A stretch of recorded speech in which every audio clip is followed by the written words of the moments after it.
Solomonic petition against police brutality submitted on September 11, 2023. Operation Jamii, in cooperation with Sufuria Revolution Movement of Kenya, has submitted a petition to the High Court of Kisumu against the horrific police brutality meted out on the residents of Kisumu County at the behest of the Minister of Interior, led by CS Kindiki and Inspector General Police Japhet Koome. It is our submission that by illegalizing Kenyans' constitutionally protected right to demonstrate, the Minister of Interior is taking us back to the dark days when violence and force were illegally deployed as instruments of the state against agents of change and progress. We know for a fact that days before the mass action, rule of law was disregarded by those keen to crush the power of the people, which is the voice of God. Subsequently, demonstrators went to the streets knowing that they would encounter violent policemen that had been set against them by the state. The police, on the other hand, went to the streets not to protect life and property, but to destroy them. And that's what led to police brutality. These acts of brutality amount to violation of the fundamental freedoms and human rights enshrined in the Constitution and various constitutional principles. The brutality meted out on the residents of Kisumu County and the country at large is majorly due to the sins of omission and commission by the Ministry of Interior and the Office of the Inspector General failure to train the police on lawful methods of conducting law enforcement operations during the demonstrations as per the edicts of the United Nations Code of Conduct on international standards regarding police use of lethal force during demonstrations. Additionally, it is reported that during the said demonstrations, police officers who are agents of the CS Kindiki and Inspector General Japhet Koome used their firearms to unlawfully shoot at demonstrators and persons who are not demonstrating, including children of tender years, to death. In fact, what pains us the most is that to date, it is not clear whether the said police or their immediate superiors reported the said use of firearms to the interested party as it is mandatory required by law. It is one that until now Inspector General has not made public as per the constitutional edicts of Article 35, Part 3 and 1 and 3 of the Constitution that reports all incidences of unlawful police shootings during demonstrations. Furthermore, the public is not aware of any investigations or prosecutions into the said unlawful police shootings during the demonstrations across the country, particularly in Kisumu County, where it is reported that formed the bulk of the shootings, which is historical because it is our knowledge that in Kisumu, since independence, the most bullets have gone to the head, the stomach, and the chest of Luos since independence. The numbers are clear.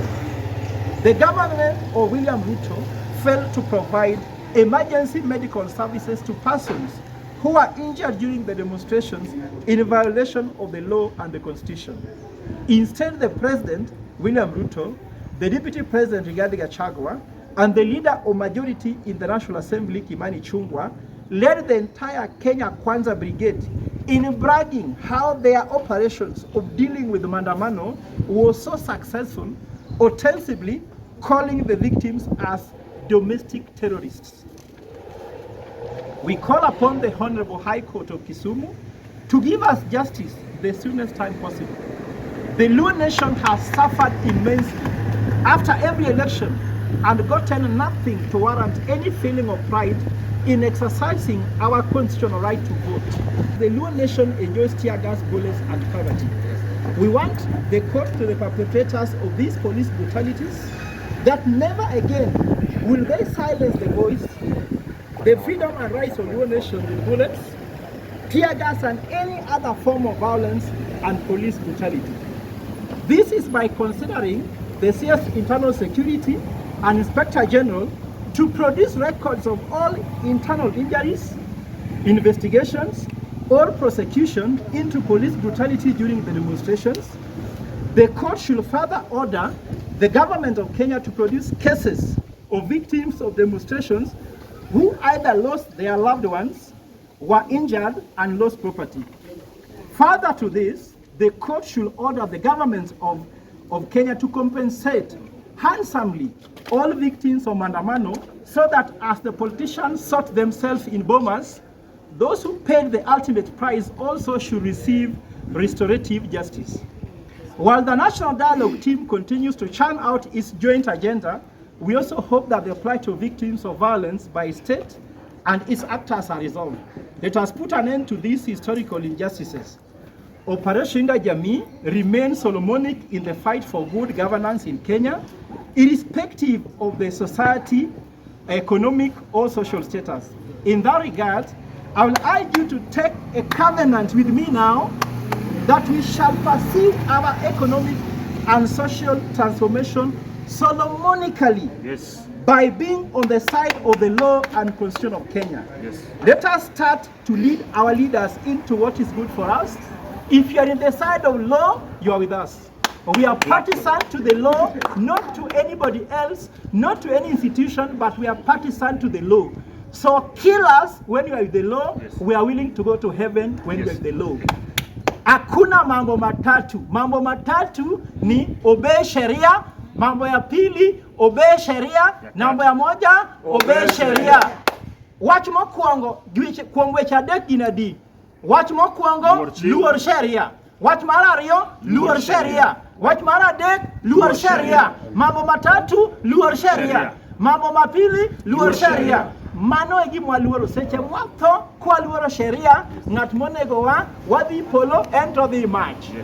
Koro yiero kuma dwa dhi.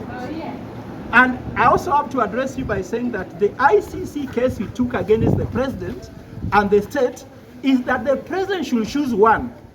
Allow the freedom of judiciary to give the Luo nation and Kenyans justice, or if he meddle with it, ICC will come for him, because ICC is waiting that if the local courts don't give Kenyans justice, Kenyans will come after the perpetrators, which is 1, William Ruto, 2, CS Kindiki, 3, Bungei, 4, all the government operators. So we are trying to say that they choose whether they want to go to the Hague or they want to have their justice here in Kisumu law courts.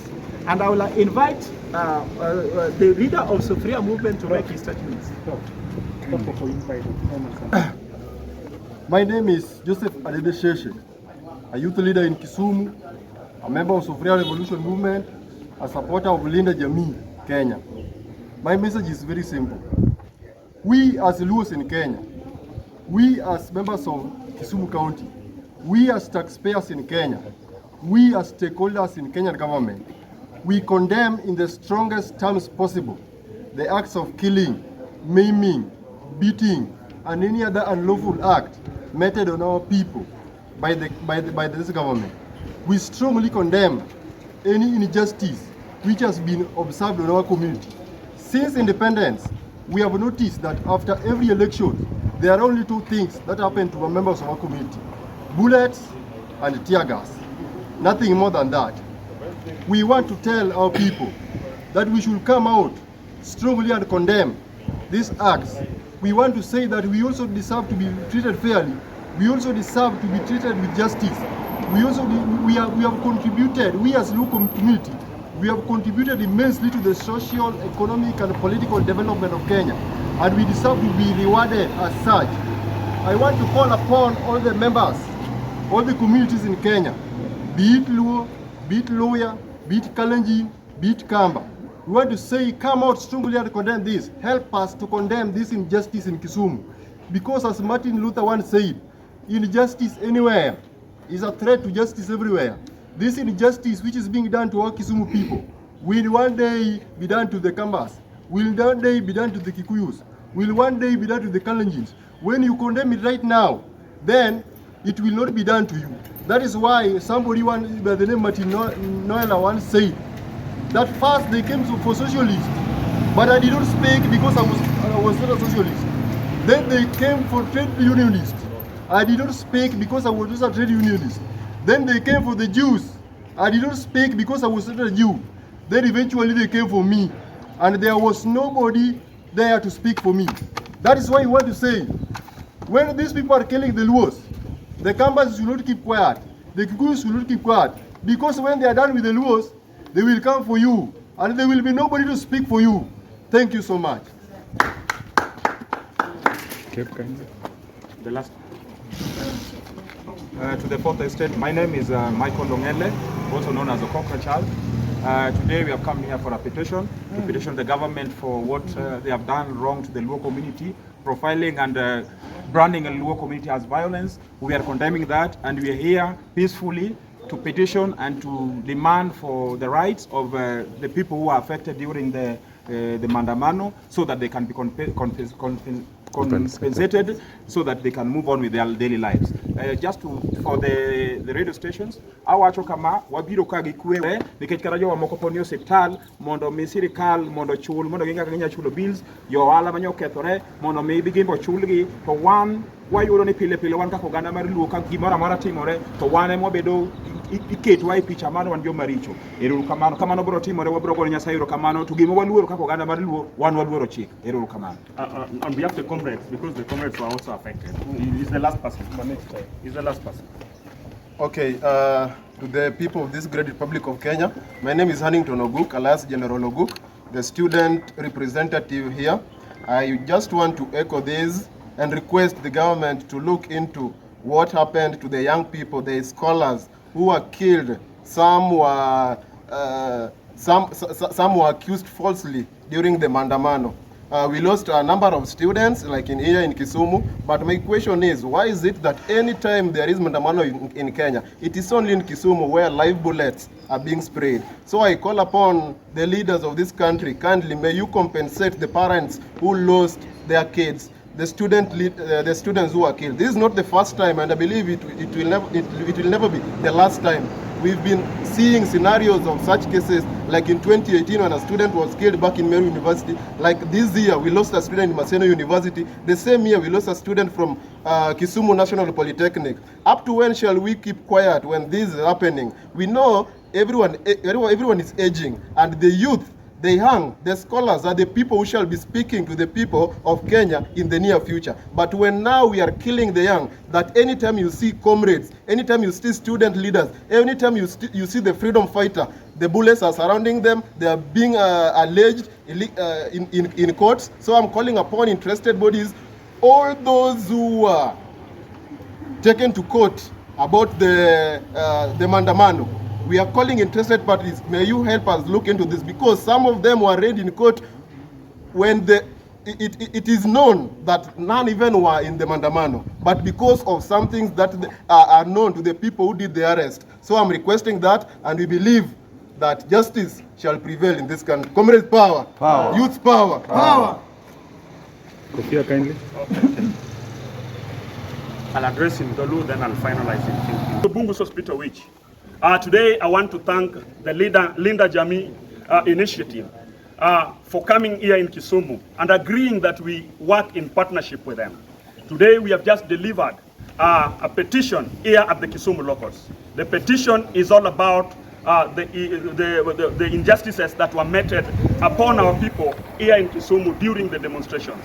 Now we have just petitioned the state, we have petitioned the IG, and we have petitioned the Kenya government as a whole in matters touching on the police brutality, extrajudicial killing, and murder during the demonstrations that were called by His Excellency Raila Amolo Odinga about the high cost of living, auditing of the 2022 general elections, and many other issues. What I want to say categorically, let me reiterate this, that we, the members of Kisumu County, we are a peace-abiding citizen. We are a law-abiding citizens. And whenever we call for any demonstrations, it should not be looked as if it is a process to destroy the properties of our people. it should not be looked as if it is a process to kill one another or to harm one another.